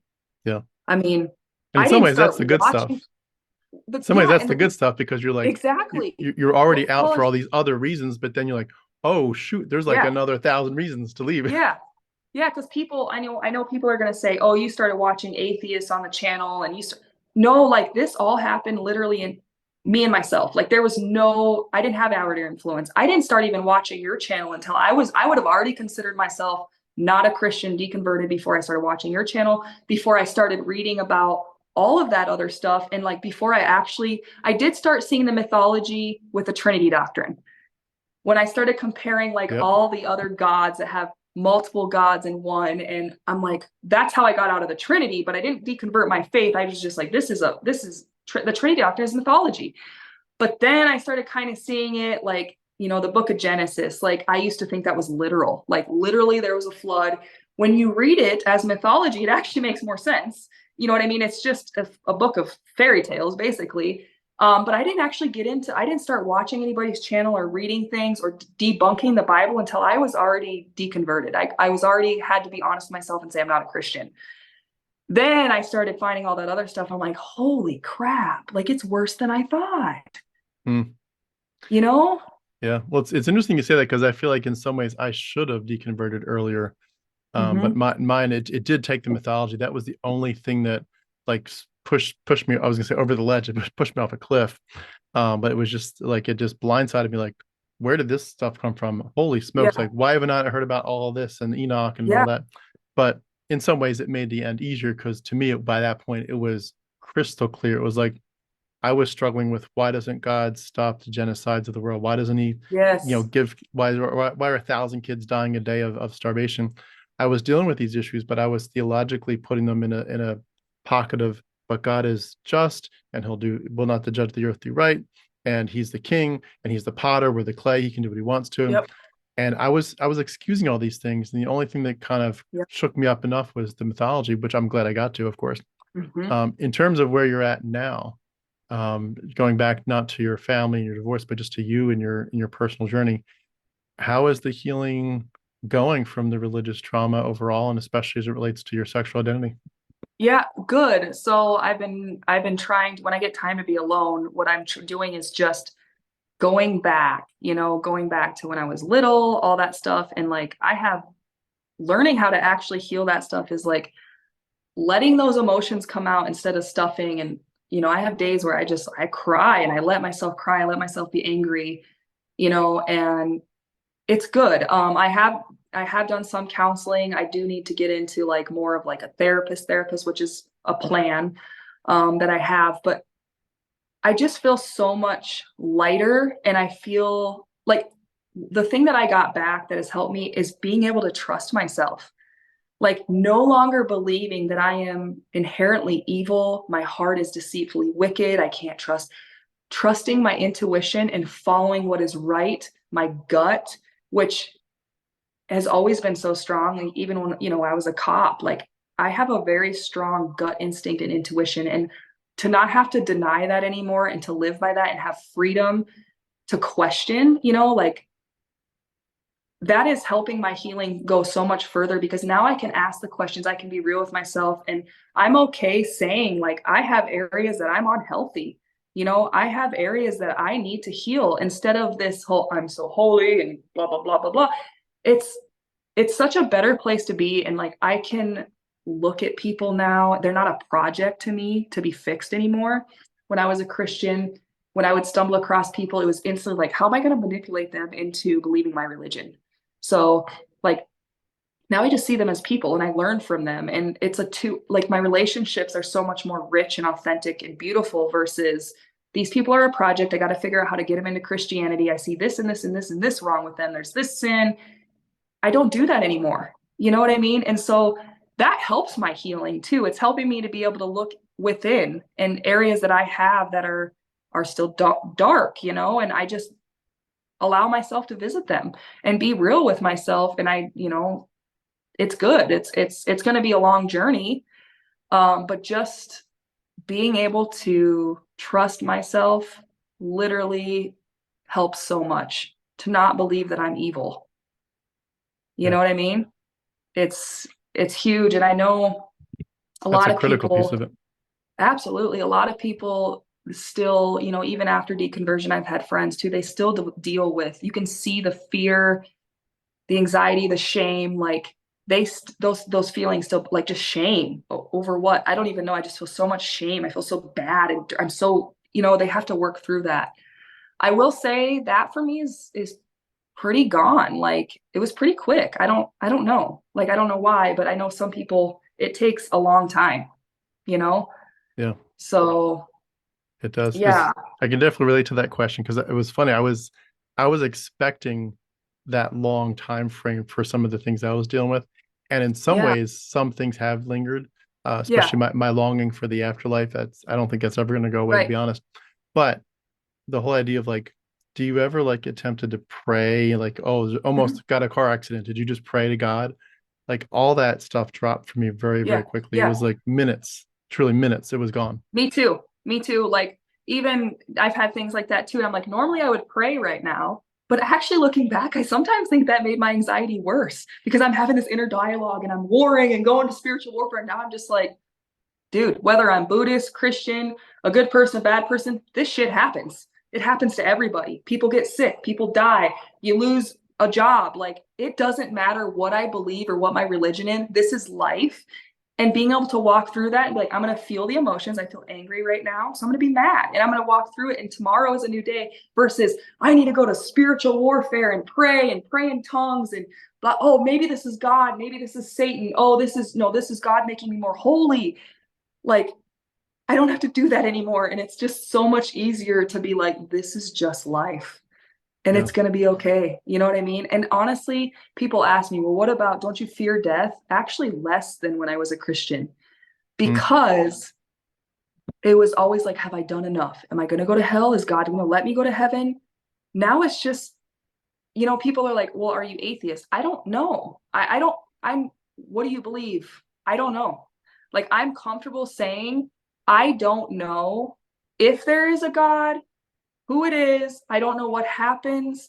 And I have general peace with saying that, just like no Christian really knows. They say they do, but why do Muslims, why are they so strong in their faith? Or Buddhists, or we have all these like signs and wonders in all sorts of religions. They are all convinced that they're right. But really, the humble thing to say is, I don't know.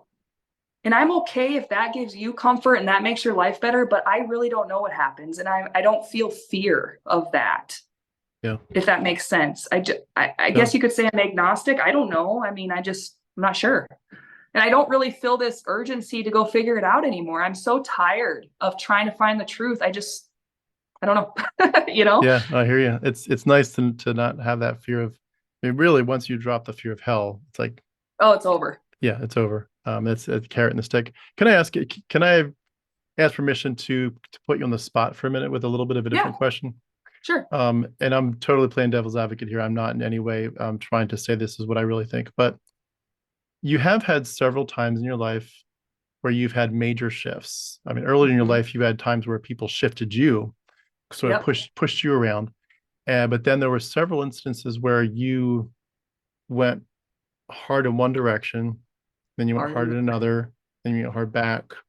Um, you went to heterosexuality, then you went to homosexuality, back to heterosexuality, homosexuality, and arguably that's not really a shift. It was Yeah. just you were the same this whole time. You were just trying to do it God's way. But on the surface, at least, it looks like there were shifts. There were shifts Mhm. from different denominations. This kind of church, that kind of church, Doctrines. Yeah. doctrines, preterism, Israel only. If someone were to say, what we're looking at is a person who goes through shifts like we all do, but this is a season. Mhm. Could Yep. argue this is a midlife crisis, as some of them throw at us. Right. I haven't had that yet, but I'm sure I will at some point. This is a midlife crisis. This is a shift. This is unresolved conflicts that were buried and coming back. And this is another way of dealing with the fact that there's angst inside, and the fact that it doesn't feel right and doesn't give you peace is not connected necessarily to the worldview behind what you supposedly believe. It's the fact that there's other hidden things going on. And so they would bring up this question: how do you know that we're not going to find out that a year from now you became a Christian again? Right. Right. Have you thought through that? And Mhm. I know we're all going to say never in some ways, and we're all going to Right. say who knows what tomorrow brings. But Exactly. what would you say to someone who would say, I really discount your, testimony as a deconverted Mhm. person because I hear so many shifts that I'm expecting to hear. I'm kind of Right. going to wait for the next one. What's the next shift I in think here? that's fair. Yeah. What would you say to that person without, I mean, hopefully they would be not patronizing about it, but what would you Yeah. say? So the first thing I want to say is, once you see the man behind the curtain, like I think of the Wizard of Oz, the movie where the man is behind the curtain, and this whole time, because everything else was this faith. Everything else that I believe was passed down from other people required faith, no logic. You check your brain at the door. And now I'm actually thinking, like I'm actually free to think for myself. And so I would say, now that logic is involved and now that fear is gone, like, I think it's so ridiculous. Like, and I'm not saying I don't want to say I would never go back. You know what I mean? Just like you said, we don't know, but all of that other shifting and everything else was just like, I don't think there was much logic involved. It was like the next wind of thing, someone would come along, what felt right. But now it's just like following that deep intuition, but also just being able to use logic and sound reasoning. Like, now that I do that, everything else that I like went through, it's like it was so ridiculous. A lot of it was emotionally driven, and a lot of it was outer manipulation from sources and people and things. And now it's like, I don't need anybody anymore to tell me. And now that I've dropped like listening to other people and I'm literally just using my own sound logic and reasoning, like I feel more stable, if that makes sense. You know what I Yeah. mean? Oh yeah. No one So is your authority anymore. yeah, I don't know. Like that is a really good question. You know what I mean? And I think that's a fair question because looking from the outside in, it is. My life has been, and I know people will say it's like one day you're radical, then you're, then you're in the church, then you're not. Now you believe in the rapture, now you don't. Now you believe in marriage permanence. Now you're, you know what I mean? And that, welcome to Christianity. Welcome to all these different Bible translations. Welcome to all these different interpretations. Like that's, if you really are searching the truth, that's where you land. And the people that don't, you talk to these people, it's like they're either Sunday morning, they go Sunday morning, they get their hour and a half church service and they don't do anything else. They're constant because they don't question. They believe what they're told and they just ride it out in the center. And there's no, a lot of those people, they don't even really know why they believe what they believe. Well, that's what I've been told. You know what I mean? And I think someone who truly goes all in, if you do and you're studying and reading, you end up looking crazy like me because there's too many holes. You know, there's too many ways to interpret the Bible. There's too many different like translations. There's too many different everything. But if you just go to church on Sunday and you just trust your pastor as this anointed man, you listen to what he says and you just ride the center, you'll be fine. But you're technically lukewarm and you technically don't even follow the Bible because like the verses where Paul says, if they claim to be a Christian and they do this and this and this, don't even eat with them. You bring that up to Christians, it's like every Christian has to pick and choose which part of the Bible they want to believe. They either don't know it's in there, which is a lot of times, like you tell some people, I'm like, did you know that like God want to stone children for disobedience? Did you know? And they're just like, or they just cognitive dissonance. They push that to a side and they just ride it out.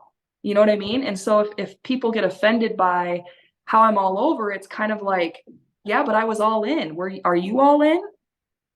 Do you even know what your Bible says? Because most of them don't. You Yeah. know what I mean? So It's I don't know. amazing I to guess think that's about too, how but even people that go to Bible college like myself, oh, the cognitive dissonance allows you to, yeah, some of us didn't read certain parts, but I literally read the Bible dozens of times. I even literally made a copy of it that's why you're myself. deconverted. And it's like, yeah, I made a copy, not by hand, but by like when the computer's typing it up, like Bible's here, and I type up Yeah. the Bible. But so I know I read those verses, but yeah, you do kind of put it to the side, and you're like, I guess that was the Old Testament, and I'll that's a deal with big that one. later. Yeah, I'll deal with it later. And better minds than me have already resolved it, and they still have faith. But yeah, I think too, just if I could jump in with a little bit of an additional answer, and it says the same answer I went to before, mythology, that a lot of it is we're trying to make informed decisions about things like sexuality, things like marriage, and how to do Mhm. life in general. But we're doing all these things, and we are vacillating. And maybe my life didn't look like it was vacillating as much on the outside, but there was certainly vacillations on the inside that if people could have seen it in my heart, they would have said, Tim's vacillating just as much as Khrista is. But all of these vacillations, all these bouncing around, and what do I do next, and what's the answer to this question, all of it is in this bubble that I would label uninformed. You're Mhm. uninformed, and the whole man Yeah. behind the curtain is a good way to put it. But you're uninformed, and so yes, you're bouncing around, but you're bouncing around in this circle of you don't know what you don't know, and you're very dangerous because you don't know that you don't know it.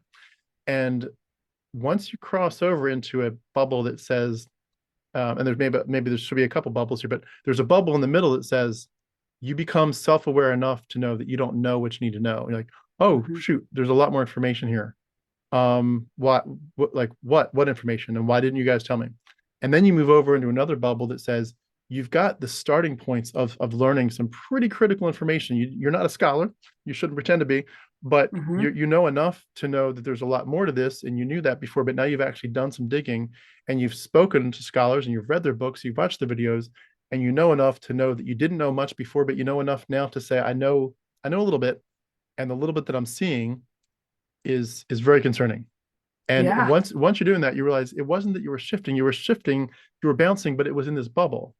And when you're migrating to a different bubble, which I would even label a worldview bubble shift is pretty different because Oh yeah. that's you can't say you're the same person anymore. You were bouncing around, but in this different worldview, once your worldview shifts to understanding mythology, you can't operate the same way You because can't. you are somewhat informed, but you're also self-aware enough to know that you are still very uninformed and that Right. you're just going to get more and more information. But the more that you add that information into that bucket of your worldview, the more that Christianity just keeps falling apart. So you just kind of get Yeah. to this point where you're like, I don't know much, but I know more than I did before, and I'm learning more every day. The more that I think about this, the more that I learn, it just looks like the thousand reasons I had to leave Christianity before are now trumped by 10,000 new reasons that are Yeah. even more critical of I should have known that. And they all collectively keep on saying Christianity is mythology, and as a hmm worldview, it's toxic, and the Yahweh character It is a is. psychopath. And Exactly. A eventually narcissist. narcissism, eventually you get to the point where you're like, Yeah. okay, the worldview shift is so different that I couldn't go back because I'm not the same person anymore. I'm just No. not. And No. I know too much. I know how the sausage is made. And you know Yeah. what? It's really the life is different.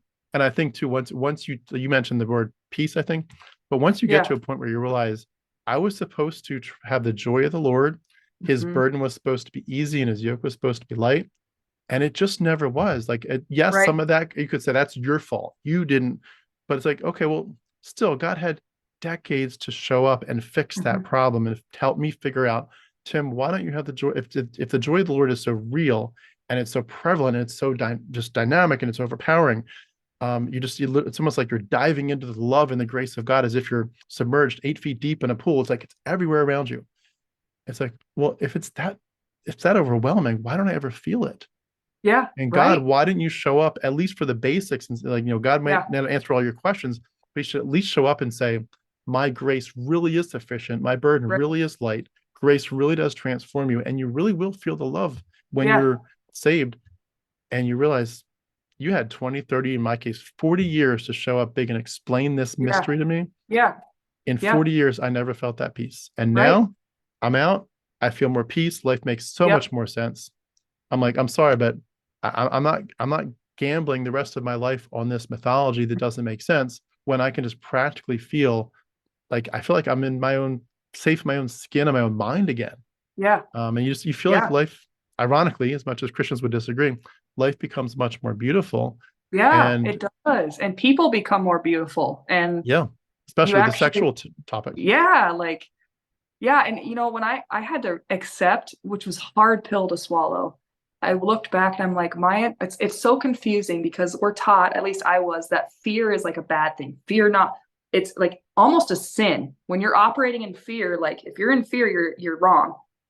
But my whole faith was based on fear. I was so scared that God was going to torment me for eternity and discard me. It was all fear. My whole entire faith was based on fear of this God who was like, yeah, like, and when that fell away, and that's what I would challenge. And I'm not here to try to get anybody to deconvert. Like, I can respect your beliefs, and I still have good friends that they're praying for me, they're worried, and I love them dearly, and I can respect what they believe. But I would ask, if I could prove to you using scripture, which you believe is the inherent word of God, and I could prove to you that there is no such thing as eternal torment, and we don't float off into heaven, because I do not believe, honest to God, that the Bible teaches that. Honest to God. There you go. If I could prove that to you, and you no longer had a promise of going to heaven, and you no longer believed or were scared of eternal torment, if you didn't, would you still believe in this God and follow him, or would it go away? And that's the thing, is like, there is very strong evidence, in my opinion, especially of the idea of eternal torment, what they did with the languages and how the same Greek words that they translated different into English to make that fit. And I could show you that even Paul didn't teach that we go to heaven. It was this kingdom on earth for Israel. If you see that, are you still going to believe? And if not, that tells me that your faith is literally on fear. You're literally doing this because you're scared of punishment from this loving God that is threatening to torment you for all eternity if you slip up and get it wrong, or you don't understand something right, or maybe you didn't have all the information. What if you grew up in India? Are you going to get tormented for life or for eternity? Like, how sick is that? And Yeah. are you a Jew? Were you actually chosen for this? Because God said his chosen people were Israel. Like, in some of the stories in the Old Testament, it's like the other people are chopped liver. Go kill their children. You know what I mean? So, like, do you have Jewish blood? I mean, where did we draw? I mean, how sick is this? Like, if you realize that you're not even part of the story, because, like, I could make a pretty strong argument that the Bible is not even about you. Are you still going to believe that? But a lot of people really, they're Christian because they're scared of eternal torment. Really. And if Yeah. that goes away, will you still do what you're doing? And that's the question. This cognitive dissonance. They don't want to go there. Get that? You know what I mean? Yeah. So it is crazy. And pardon me for my cough here. Still getting over a cold, but I would just add too, if you really say, can we really do a deep dive into the general dynamics of childhood indoctrination and even adult indoctrination, but let's look at indoctrination in great detail, how it happens. And of course they would be able to, maybe you could start with a cult, like what they would call a cult. Like, let's talk about the JWs or the Mormons. yeah. How are they indoctrinating their people? I think if you get into that enough and they're honest, you'd have to conclude, like, okay, the reason they really believe in Joseph Smith and the golden plates and Moroni and all these other things is not because they're truly convinced of it. It's because they were indoctrinated, and the fear of bucking your parents and your community is so great. And eventually it just becomes the status quo of, like, I just know that I know that I know this is true. It's like, you don't. And I've been amazed at realizing that so many of us do not ever really step back and think about the dynamics of indoctrination enough to figure out what happened to us. It's horrible. Yeah. But when we're honest about it, we'll have to admit, a lot of us are not here in Christianity because we really, really, really are sure that we know it. We're here because 100%. we were forced to, and eventually you know that there's not even like a discussion. There's an implication. If you leave this, you will lose all respect from us, and you're the hell thing. And it's like, you added, for time and eternity, you're screwed if you leave. Yeah. But God loves you. And it's like, okay. But God loves you. That's just scratching the surface of the surface. But you can go on about indoctrination for a couple hours, I'm sure. But when you realize that's what's been going on, you realize, okay, there's no way that this is as straightforward as we were led to believe. There's just no way. Yeah.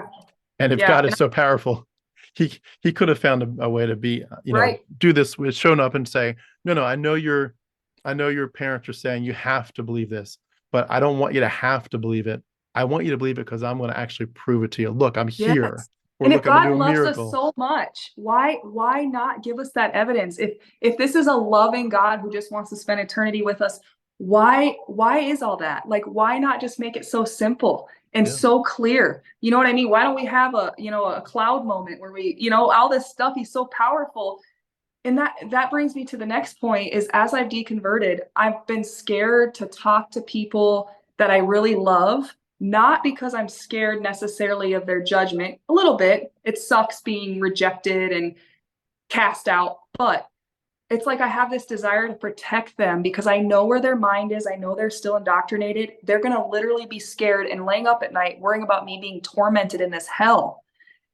That grieves me. It's like, I don't even want to tell my friends that I love, because it's like, I don't want to make them not have faith or trying to get them away from the religion. It's more of like, I see they're in this prison in their mind. And it's like, they have these fears are so real to them. And I sympathize and empathize with them. And it's like, I don't even want to tell them, because it's like, it hurts my heart that they're literally have this real fear that someone they love, me, is going to be tormented for eternity. And they're trying to save me. They're doing all these prayers. Maybe they're fasting for me. They're going through all this shit that I'm like, I just want to save them from that. Like, I'm okay. Like, I am okay. But it's like, it's so hard. Like, because you can't make them not believe it. They have to get there. And it's like, once you're free of it and you see the man behind the curtain, it's like, I feel bad for them.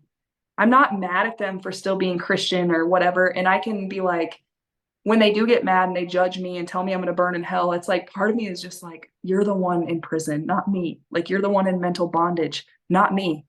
You Yeah, know, supposedly you're set free because you're a Christian. Like you are in a mind screw. Like, and it sucks. It sucks seeing it from the other side and like they're worrying about me when I'm not even worried, you know?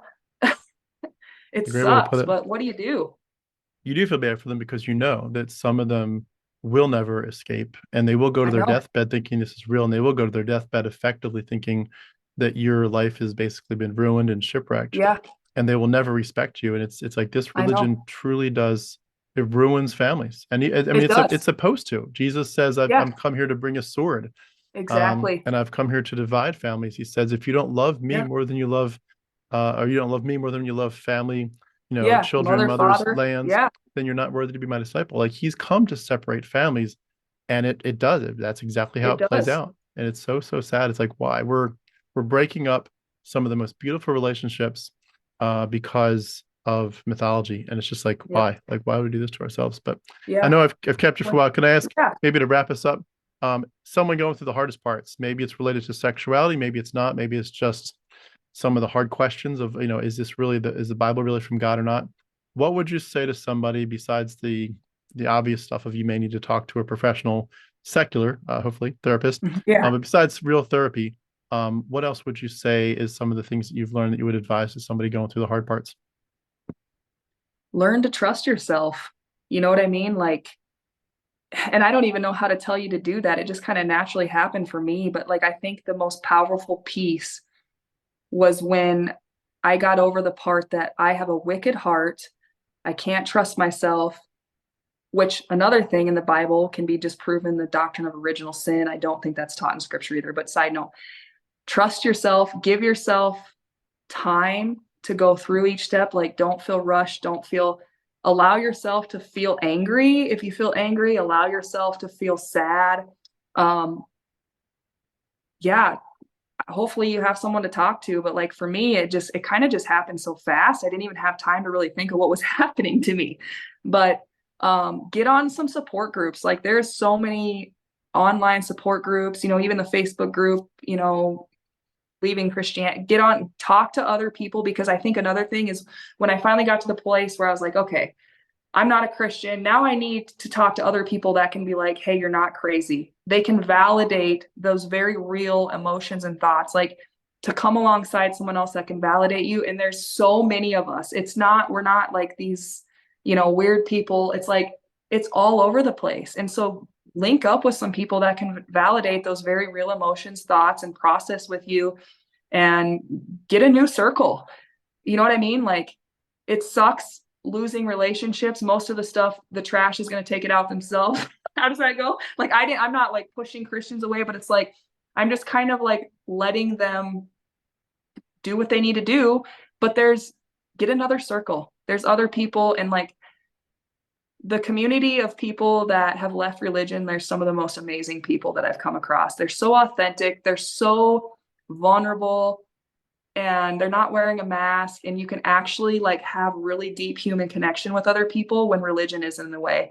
And that's another thing, is it's like to be able to connect with people on such a deep level, because there's not this mask that we're both wearing. There's not this like elephant in the room, and I can just be me and they can be you, and you can just have really beautiful relationships without religion. And I do believe, whether it's God or whatever, however we were created, like we are meant to connect and interact and have deep, intimacy with other people on all different levels. And now that I can do that, because I'm not in this box of, well, they're not Christian, or, oh, I see this sin, it's so rich and beautiful. Get out there and make relationships and grow your circle, and it'll be fine. You'll get there, and feel your emotions. Don't stuff them. Let them out, you know? So that would be my advice. Yeah, I love it. It's amazing too when you really get to some of these levels, that just learning who you are for the first time, Oh and man. just that. I know we go back to it too many times on this channel, but the idea of like Neo saying, "Why do my eyes hurt?" Well, you've never used them before, and it's like it Yep. really is true. It's a truism that you've never Yeah. really lived a day of your life before.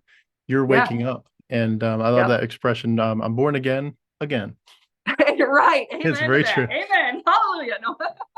So, well, I really appreciate so much your being willing to share your story. I'm so sorry for some of the more intense and painful parts. I Yeah. certainly wish you a lot of healing on the next few stages of the journey.